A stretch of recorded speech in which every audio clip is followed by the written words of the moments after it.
Le conflit dure depuis 18 mois entre l'Irak et l'Iran. La semaine dernière, les Iraniens ont lancé une grande offensive à laquelle ont participé plusieurs dizaines de milliers de soldats pour reconquérir les portions de territoire que l'armée irakienne avait envahies en septembre 1980 dans les débuts de la guerre. Alors notre envoyé spécial, Julien Galeotti, revient du front irakien et il fait le point sur les revers subis par l'armée de Bagdad.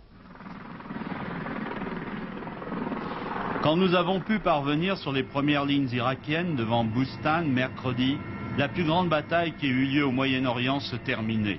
Près de 100 000 soldats iraniens venaient d'être engagés sur un front de 60 km entre Boustan, Desfoul et Souz. Dans les dunes autour de nous, les soldats irakiens s'installent dans de nouvelles positions, à moins de 100 mètres des forces armées iraniennes. Aujourd'hui, les combats de chars et les pilonnages par artillerie ont cessé. Le front est devenu le domaine de l'infanterie et les combats se déroulent actuellement à l'arme légère. Des rafales de mitrailleuses et des roquettes sont permanentes. Au milieu de ces dunes, c'est un combat d'aveugles. Dans cette position avancée que nous avons visitée, soldats et officiers irakiens ont bon moral. Ils croient avoir stoppé l'offensive ennemie. Et apparemment, cette unité ne m'a pas donné l'impression de la déroute.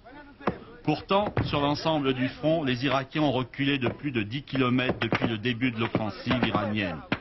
Ils reconnaissent avoir eu des pertes, près de 3000 prisonniers ou morts. Quant aux Iraniens, ils auraient eu plus de 8000 tués depuis le début de l'offensive, d'après une estimation faite par des ambassades occidentales à Bagdad.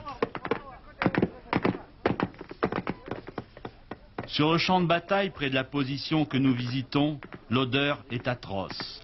Plus d'une centaine de cadavres irakiens et iraniens sont abandonnés au milieu des dunes qui séparent les deux belligérants. Et ceux-ci continuent à concentrer de nouvelles forces en prévision des prochains combats.